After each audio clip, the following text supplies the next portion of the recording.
নমস্কার। খবরের অন্তরালের খবর নিয়ে ক্যালকাটা ডায়ালগস থেকে মনোজ দাস বলছি।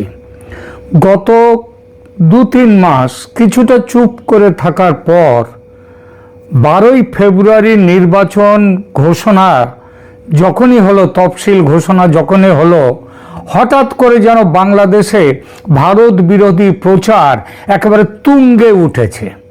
7 সিস্টার্সকে ভারত থেকে বিচ্ছিন্ন করে 7টা আলাদা রাষ্ট্র না হলে বাংলাদেশের শান্তি নেই, এই মন্তব্য প্রাক্তন সেনাকর্তা তথা বাংলাদেশের অবসরপ্রাপ্ত সেনা অফিসারদের সংগঠন রাওয়ার নির্বাহী কমিটির চেয়ারম্যান অবসরপ্রাপ্ত কর্নেল মোহাম্মদ আব্দুল হকের। তিনি বাংলাদেশ জাতীয়তাবাদী দল বিএনপির একজন নেতাও বটেন। তিনি আরও বলেছেন যে বাংলাদেশকে ভারতের উত্তর পূর্বের এই 7টা অঞ্চলকে স্বাধীন রাষ্ট্র গড়তে সাহায্য করা দরকার। এই উক্তির জন্যে বিএনপি নেতৃত্ব তাকে তিরস্কার করেছে বা ওখানে সরকারের কোনো মহল থেকে কোনো রকম প্রতিবাদ এসছে এমন কোনো খবর নেই। মনে রাখতে হবে, খালেদা জিয়ার এই বিএনপি জামাত সরকারের আমলেই বিচ্ছিন্নতাবাদী উলফার জন্য 10 ট্রাক অস্ত্রের চোরাচালান ধরা পড়ে গিয়েছিল। এতেই বোঝা যায় জামাত বিএনপি সবাই এক ঝাড়ের বাঁশ, শুধু নাম আলাদা। এই একই ঝাড়ের বাঁশ এনসিপিও, ন্যাশনাল সিটিজেন্স পার্টি। এনসিপি নেতাদের ভারত বিরোধিতার ইতিহাস তাদের দলের জন্মের অনেক আগে থেকে। 12ই ডিসেম্বর এনসিপি বা জামাতের সহযোগী সংগঠন ইনকিলাব মঞ্চের নেতা শরীফ ওসমান হাদি আক্রান্ত হন।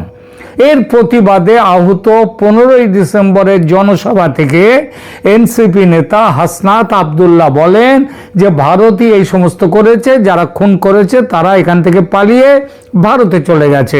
যদিও বাংলাদেশের পুলিশ বলেছে এরকম কোনো তথ্য প্রমাণ তাদের হাতে নেই, কিন্তু তাদের হাতে, পুলিশের হাতে না থাকলেও বাংলাদেশের পররাষ্ট্র দপ্তর তারা কিন্তু এই ঘটনাটা নিয়ে ভারতের হাই কমিশনারকে প্রণয় বার্মাকে ডেকে নিয়ে তাকে কাছে প্রতিবাদ জানিয়েছে। তো যাই হোক, এই হত্যাকাণ্ডের বা হত্যা চেষ্টার প্রতিবাদে কেউ বলছেন তিনি এখন বেঁচে আছেন, কেউ বলছেন মরে গেছেন। যাই হোক, এই খালেদা জিয়ার মতো হাবভাব এখানেও।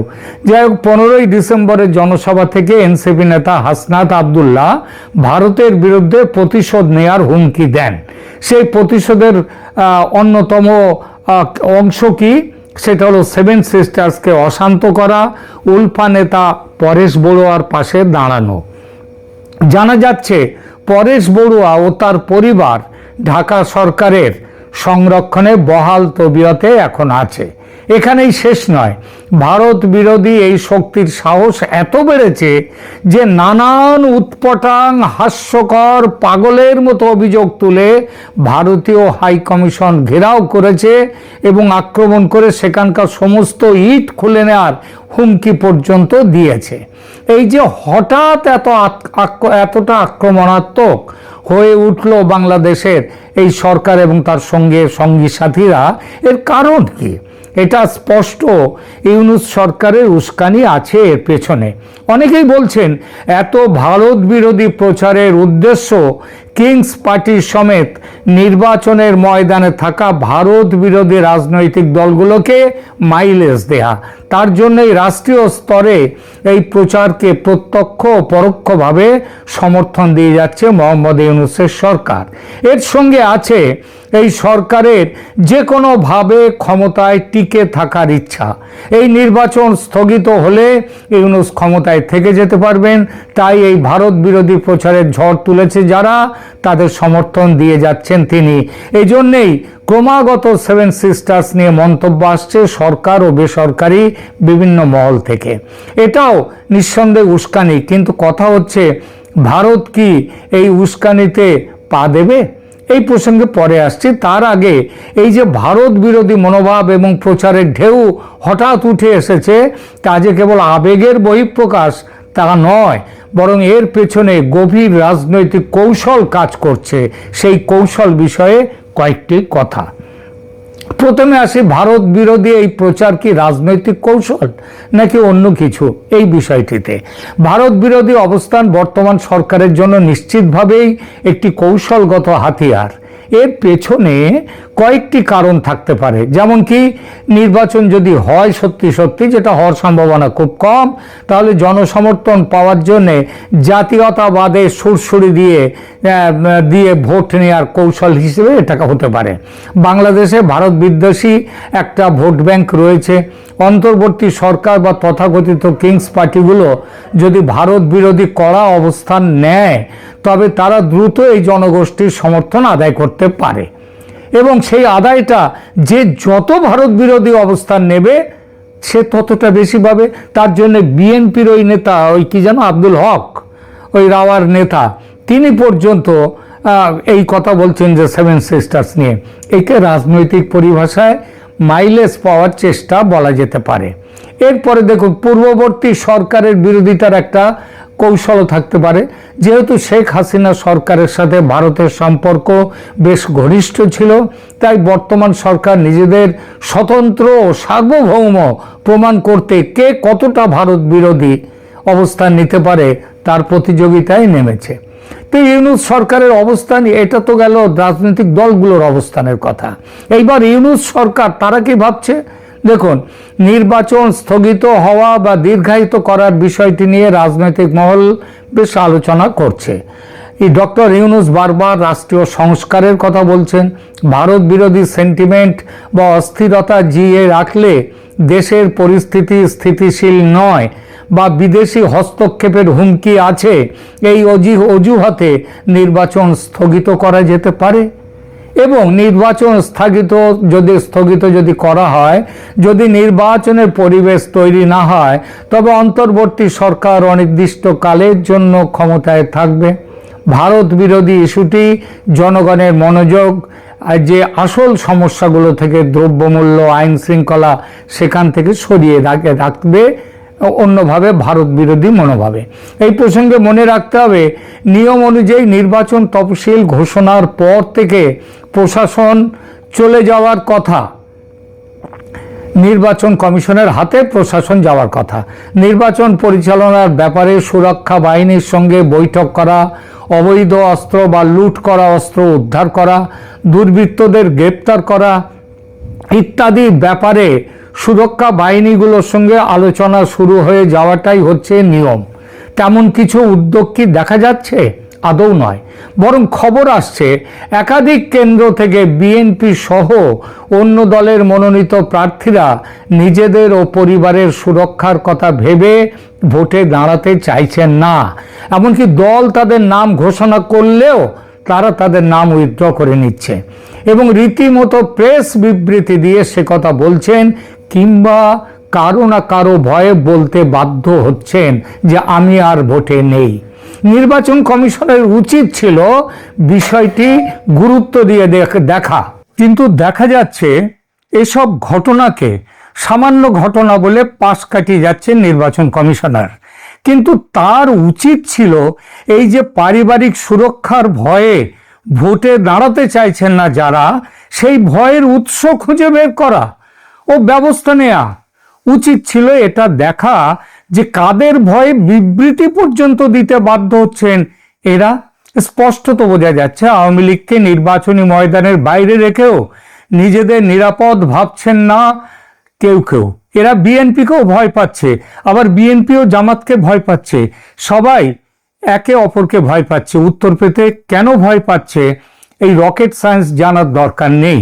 এরা বাংলাদেশের গোঁড়া ইসলামপন্থী শক্তি, সেই সঙ্গে পাকিস্তানপন্থী এবং তীব্র ভারত বিরোধী। মোহাম্মদ ইউনূস এদের জোরে টিকে আছেন ক্ষমতায়, কিন্তু ইউনূস তো নিজে গোঁড়া ইসলামপন্থী নন। তাহলে তিনি কেন এই জোটে? সহজ হিসেব, জামাত ও তার সঙ্গীরা জানে বর্তমানে অন্তর্বর্তী সরকারের মূল চাবিকাঠি, জামাতের দখলে, ইসলামপন্থীদের দখলে। কিন্তু দেশের সংখ্যাগরিষ্ঠ মানুষের মনের দখল এখনো নিতে পারেনি তারা। অনেকটা এগিয়েছে বটে, তবে এখনো অভীষ্ট লক্ষ্যে যাওয়া যায়নি। তার জন্য সময় চাই, তারা এই মুহূর্তে নির্বাচনে যেতে চায় না। আবার মোহাম্মদ ইউনূস চান না নির্বাচনে, তিনি চান যত দীর্ঘ সম্ভব ক্ষমতায় থাকতে। সুতরাং মিলে গেল দুই পক্ষের স্বার্থ, অথচ বিশ্ব জনমতের চাপ, আন্তর্জাতিক প্রেসারে নির্বাচন ডাকতে বাধ্য হয়েছে সরকার। ডেকেছেন বলে যে করতে হবে নির্বাচন তা তো নয়, কোনো কারণে ভণ্ডুল করে দিতে পারলেই কেল্লা ফতে।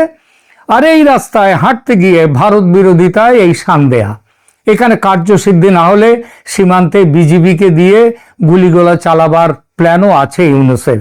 একটা সময় খবর ছিল সেনাপ্রধান ওয়াকারুজ্জামান বিজিবি কর্তাদের স্পষ্ট আদেশ দিয়েছেন, বিজিবি শুধু সেনার অর্ডার মানবে, আর কারো অর্ডার নয়।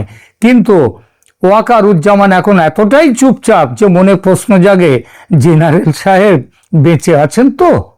বিজিবি কি করবে না করবে সেটা না দেখে দেখা যাক বাংলাদেশের পক্ষ থেকে আসা এইসব কথায় খেপে গিয়ে ভারত কি কিছু করতে পারে। আরো পরিষ্কার করে বলি, ভারত কি কোনো সামরিক অভিযান করতে পারে? ভারত কি এই প্ররোচনায় পা দেবে, বা ভারত কিভাবে প্রতিক্রিয়া জানাবে? ভারতের পররাষ্ট্র নীতি সাধারণত আবেগের চেয়ে কৌশলগত স্বার্থ বা স্ট্র্যাটেজিক ইন্টারেস্টের উপর ভিত্তি করে তৈরি হয়। কৌশলগত ধৈর্য বা স্ট্র্যাটেজিক পেশেন্স ভারত সবসময় দেখায়, তাই সম্ভবত এখনই কোনো চরম ক্রিয়া দেখাবে না। দিল্লি খুব ভালো করেই জানে যে নির্বাচনের আগে এই ধরনের রেটরিক বা বাগাড়ম্বর অভ্যন্তরীণ রাজনীতির অংশ।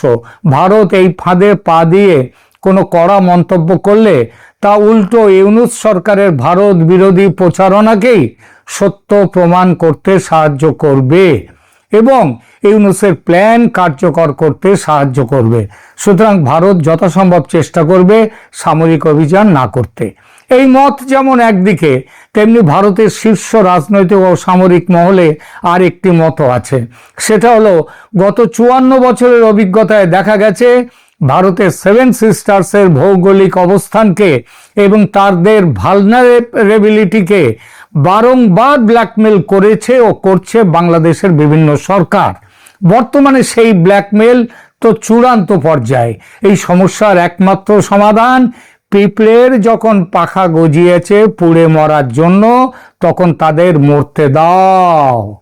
যে হতভাগার দল ভারতের সঙ্গে যুদ্ধের হুঙ্কার দিচ্ছে বাংলাদেশে বসে, তাদের পাখা গজানো পিঁপড়ে ছাড়া আর কিছু বলা যায় কি? কিভাবে বাংলাদেশের এইসব উন্মাদদের উচিত শিক্ষা দেওয়ার কথা ভাবছে ভারত? ভারত এমন ব্যবস্থার কথা ভাবছে যাতে ভবিষ্যতে কোনো দিন কোনো বাংলাদেশি উন্মাদ সেভেন সিস্টার্স নিয়ে ব্ল্যাকমেল করার কথা স্বপ্নেও না ভাবতে পারে। তার সম্ভাব্য রাস্তা দুটো: বাংলাদেশের রংপুর ডিভিশনকে দখল করে ভারতের সঙ্গে জুড়ে নেয়া, তাহলে মুরগির গলা হয়ে যাবে গন্ডারের গলা।